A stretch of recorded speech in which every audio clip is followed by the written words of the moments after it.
क्या हो अगर तुम एक न्यू वर्ल्ड में रीइंकार्नेट हुए और मस्त साइड कैरेक्टर की लाइफ जी रहे हो, लेकिन पता चलता है कि तुम तो मेन कैरेक्टर हो। ये मानवा यही स्टोरी फॉलो करती है, जिसमें हमारा मेन कैरेक्टर न्यू वर्ल्ड में एक एकेडमी का टीचर है। तो ये सब स्टार्ट हुआ था कार एक्सीडेंट से, जिसमें वो मरने ही वाला होता है और उसके सामने एक सिस्टम अपीयर होता है जिसमें एक क्वेस्ट शो होता है, न्यू लाइफ। हाँ या ना? तो वो उसको एक्सेप्ट कर लेता है and here we are. Hotel का ओनर, आई एम डन, मैं ये बिजनेस बंद कर रहा हूँ।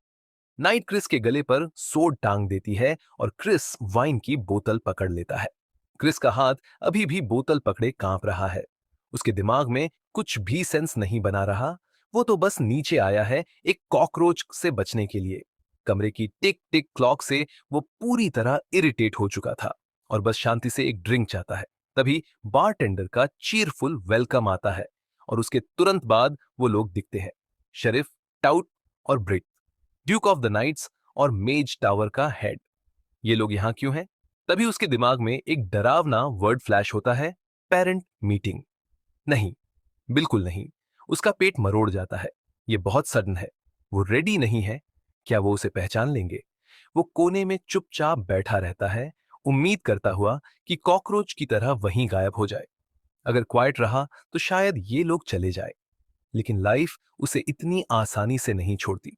नटाशा की नजर उस पर पड़ती है। वो कहती है कि उसकी किलिंग इंटेंट अभी भी बढ़ रही है और सिर्फ उसकी प्रेजेंस ही सफोकेटिंग है। क्रिस पलक तक नहीं झपकाता। उसे पता है कि अगर उसने नजर हटाई तो वो मर जाएगा। ये कोई नॉर्मल इंसान नहीं है। ये नटाशा टाउट है, फेमस रेड नाइट, एक ऑनर स्टूडेंट की मदर और किंगडम की सबसे इलीट वॉरियर्स में से एक। उसकी नजर उसके हिप पर लटकी सोट पर जाती है। वो पूछती है कि उसने सोट क्यों नहीं निकाली।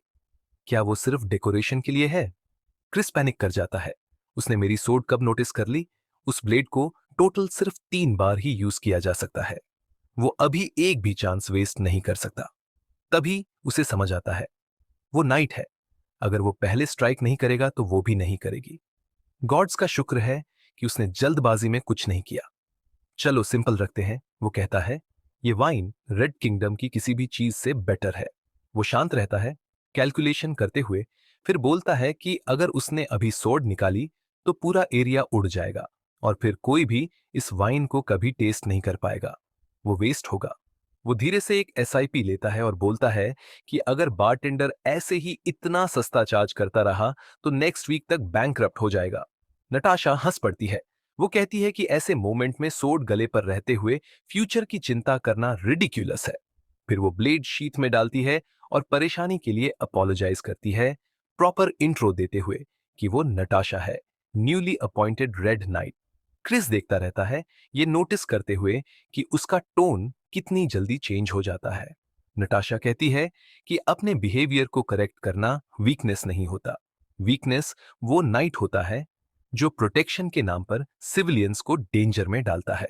बारटेंडर की तरफ मुड़कर वो कहती है कि कॉम्पेंसेशन के तौर पर वो सारी बॉटल्स खरीदेगी।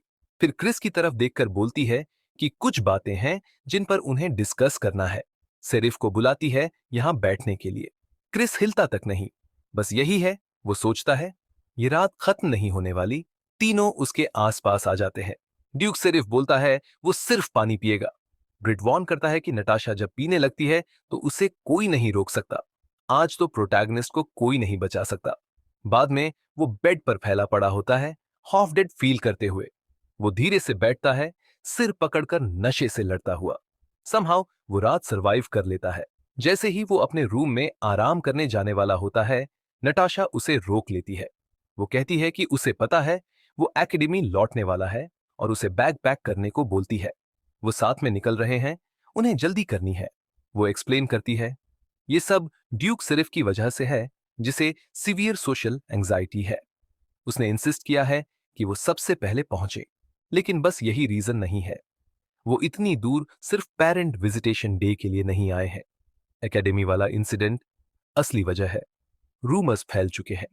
एक स्टूडेंट जिसको नॉर्मल मैजिक से काबू नहीं किया जा सकता, वो किसी मॉन्स्टर में ट्रांसफॉर्म हो जाता है और एक टीचर पर अटैक करता है। ये ओपन डे बस एक मास्क है। असल में वो उस मॉन्स्टर को खुद देखना चाहते हैं।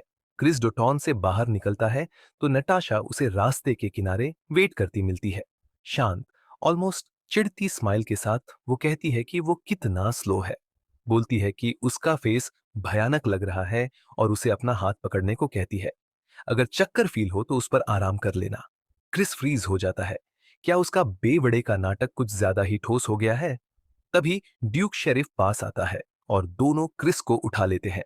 बारिश स्टार्ट होने वाली है, उन्हें जल्दी करना चाहिए। बातें करते करते वो लोग पहुंच जाते हैं। क्रिस कुछ नोटिस करता है। कुछ लोग काफी तेजी से उनकी ओर आ रहे हैं। नटाशा क्रिस को पीछे रहकर केयरफुल रहने को बोलती है, लेकिन वो मना करता है। लोग और पास आते हैं। नटाशा पर एक स्टूडेंट अटैक कर देता है। क्रिस शॉक्ड हो जाता है। ये तो टाउट फैमिली का लाइट मैजिक है, इसका मतलब। और देन नटाशा पर अटैक करने वाला और कोई नहीं, उसका ही बेटा है, निका टाउट। वो पूछता है, आपने हमारे प्रोफेसर को किडनैप क्यों किया? तुम्हारा प्रोफेसर? नटाशा को पता चलता है कि क्रिस ही उसके बेटे का प्रोफेसर है। स्टूडेंट्स को लगा कि क्रिस डोटॉन किडनैप्ड हो गए। वो सोचता है कि अगर निका विदाउट परमिशन एकेडमी के बाहर है इस टाइम में, तो वो अकेला नहीं होगा। ये बोलते ही उसकी ओर और स्टूडेंट्स भी आते हैं। एंजेलिना पूछती है, क्या प्रोफेसर आप ही हो सच में?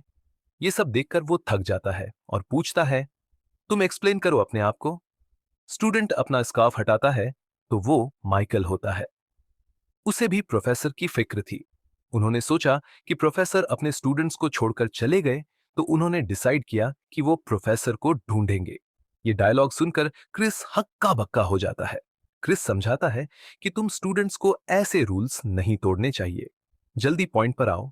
माइकल और बाकी के स्टूडेंट्स प्रोफेसर क्रिस से फिर से क्लास ज्वाइन करने की रिक्वेस्ट करते हैं।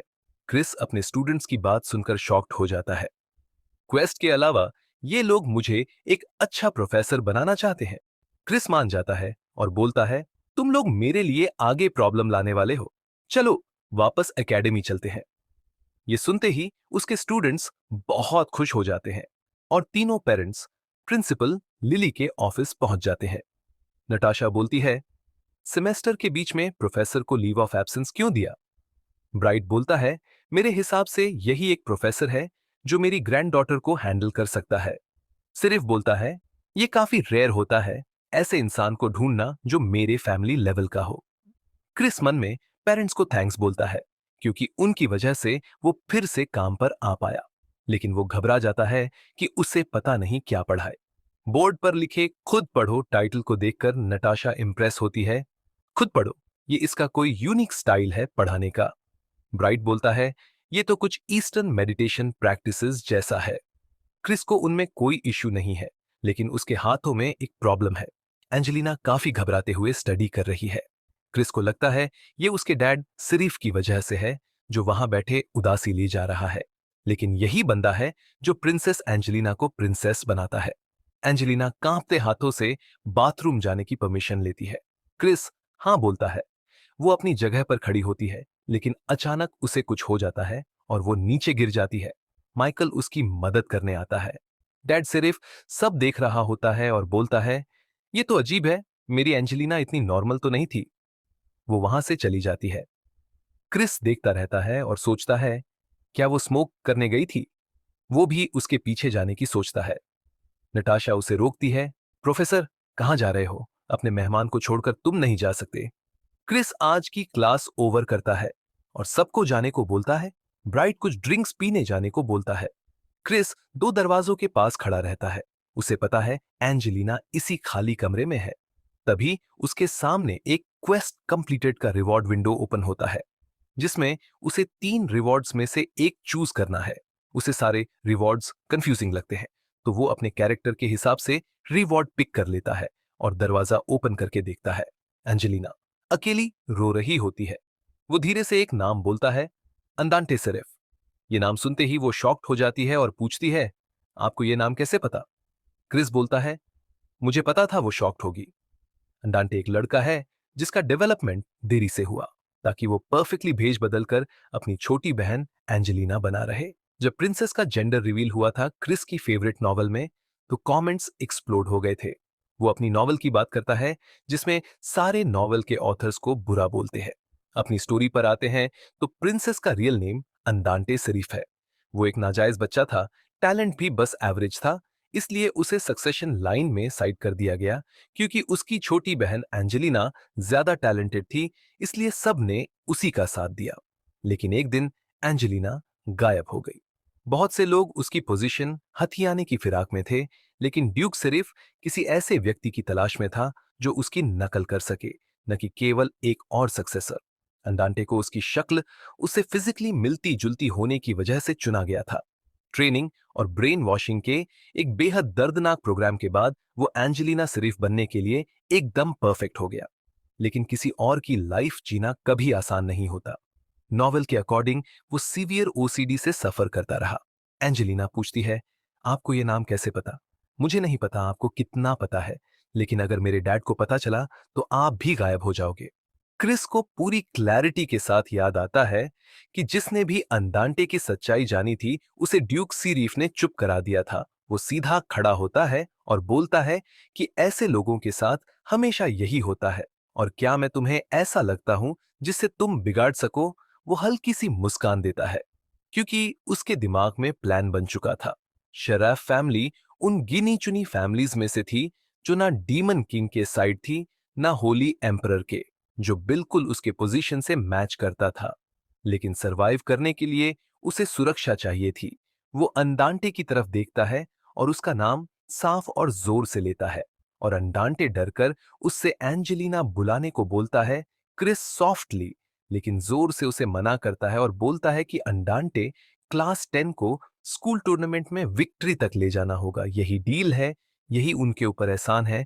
उसने नॉवल पढ़ी थी, उसे पता था इस नॉलेज को कैसे यूज करना है। बदले में वो मिसिंग सिस्टर ढूंढने का प्रॉमिस करता है, और एन दांते शॉक होता है। क्रिस ऐड करता है कि ऑब्वियसली वो इस फेक ड्रामा में फंसी प्रिंसेस को भी फ्री करेगा। तभी एक हवा में पैनल ओपन होता है।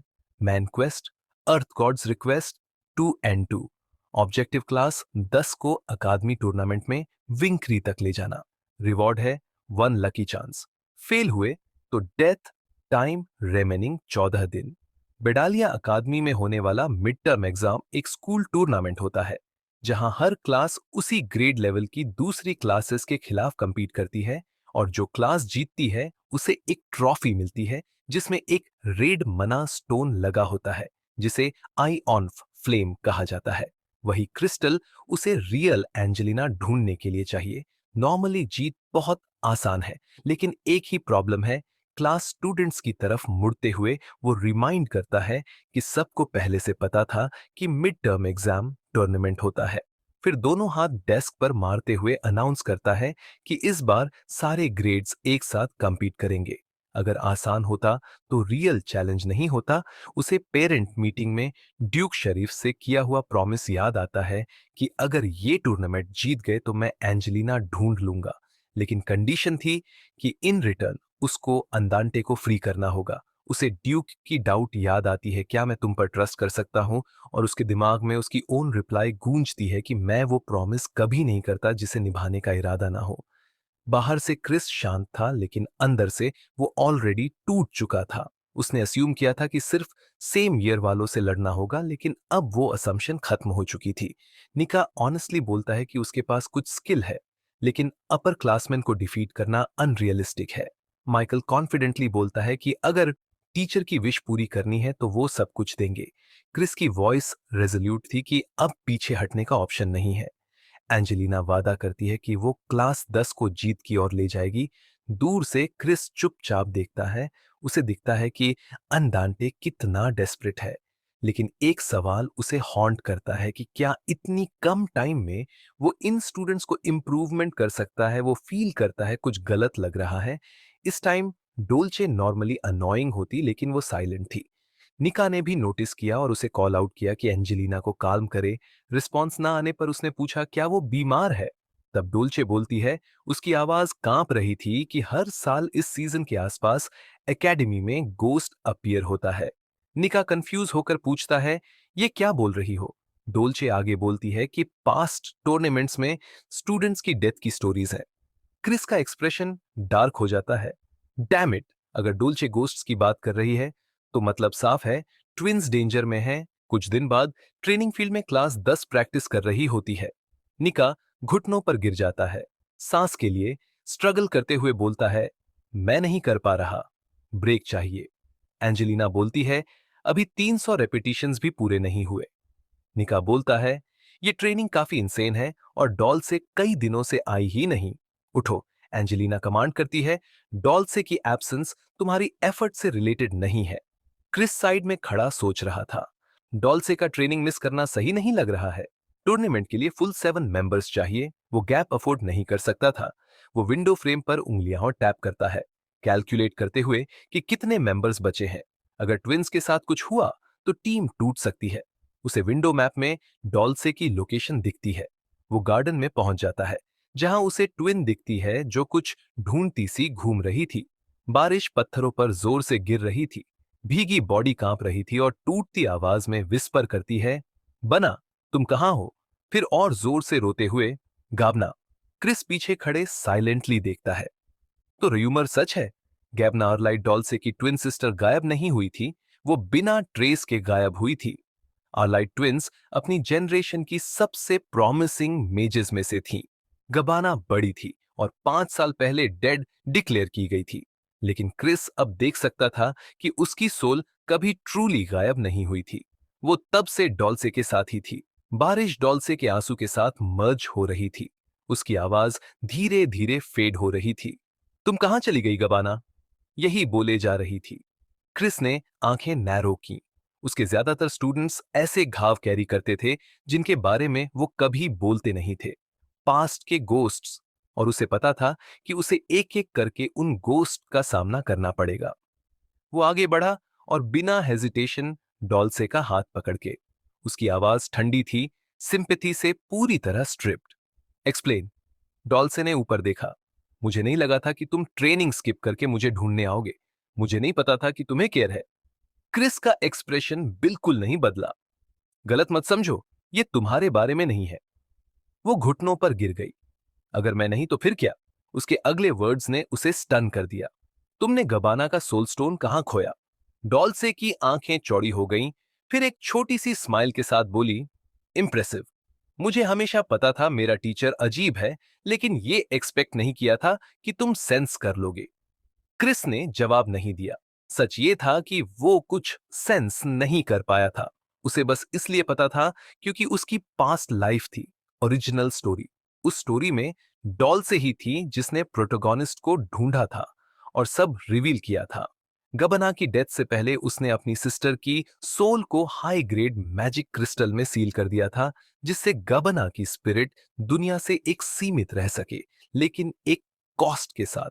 गबना डॉल्से से दूर नहीं जा सकती थी और दूसरों को दिखाई भी नहीं देती थी। उस स्टोन का खो जाना मतलब उसे फिर से हमेशा के लिए खो देना। डॉल्से बोलती है, आज सुबह जब मैं उठी वो गायब थी। मैंने हर जगह सर्च किया, उसके बिना मेरी मैजिक आधा है। मैं मुश्किल से खुद को संभाल पा रही हूं। क्रिस ने आंखें बंद की। उसका एक हिस्सा उसे रेस्ट देना चाहता था, लेकिन उसके लिए टाइम नहीं था। क्रिस बोला, बस एक ही सोल्यूशन है, खतरे को जल्दी खत्म करना, मेरे पीछे आओ। मैप पर एक रेड मार्क फ्लिकर कर रहा था, आखिरी जगह जहां डॉल से गई थी। सच बात यह है कि गबाना का डॉट गायब हुआ और फिर से ग्लो करने लगा। इसका मतलब एक ही था, कुछ लकी मॉन्स्टर्स ने वो सोल स्टोन चुरा लिया है। तो ये काफी वैल्यूएबल ट्रेनिंग एक्सपीरियंस होगा क्रिस के स्टूडेंट्स के लिए। क्रिस स्टूडेंट्स को गार्डन ले आता है। निका बोलता है, हम यहां टाइम क्यों वेस्ट कर रहे हैं? इस जगह से क्रीपी वाइब्स आ रही हैं, जैसे कुछ हमारी सोल्स स्नैच करने वाला हो। बेल ने डॉल्से की तरफ देखा। तुम ठीक हो? डॉल्से का फेस सफेद हो चुका था, उसके शोल्डर्स कांप रहे थे। उसे पहले से पता था क्या सामने आने वाला है। क्रिस पानी के एज तक जाता है और सबको बैटल के लिए रेडी रहने बोलता है। अचानक पानी एक्सप्लोड होता है और एक मैसिव रेप्टिलियन क्रीचर बाहर आता है, हवा को चीरती चीख के साथ। उसके जॉज से ब्लैक एसिड टपक रहा है। निका और एंजेलिना घबरा जाते हैं। क्रीचर की लार से पत्थर पिघल जाते हैं। एंजेलिना इंस्टेंटली कमांड देती है, निका को बैरियर कास्ट करने और बेल को एजिलिटी बफ करने को बोलती है, लेकिन डॉल से हिली तक नहीं। क्रिस नोटिस करता है, ट्विन वाटर मैजिक के लिए परफेक्ट है, फिर भी वो फ्रोजन खड़ी है। उसकी आवाज कैओस को कट करती हुई निकली, डॉल्से, क्या तुम फिर से भागने का प्लान बना रही हो? उसकी सांस अटक गई। पिछली बात याद करती है। उसने अपने आप को मैच से दूर रखा और माइकल को आगे किया, जो उसने मजे के लिए किया था। लेकिन ये मैच नहीं है, ये रियल है। मॉन्स्टर ने सिर उठाया और ग्र करते हुए टूटी आवाज में डॉल से बोलती है। डॉल से फ्रीज हो जाती है। मॉन्स्टर उसकी ट्विन सोल को निगल चुका है और बेसिकली अब वही मॉन्स्टर उस पर पूरी तरह से कब्जा कर चुका है। अब उसे मॉन्स्टर को मारना ही होगा। उसने एक बार माइकल से कहा था कि उसकी सिस्टर एक इंसान है, लेकिन सब उसे अनडेड मॉन्स्टर कहते हैं। किसी ने उसका विश्वास नहीं किया। वो सब बोलते हैं वो एक दिन मॉन्स्टर में बदल जाएगी। कुछ लोगों ने मैजिक टावर से अफवाह सुनी और सोल स्टोन रिसर्च के लिए उसे चुराना चाहते थे। इसी वजह से डॉल से एकेडमी भाग आई।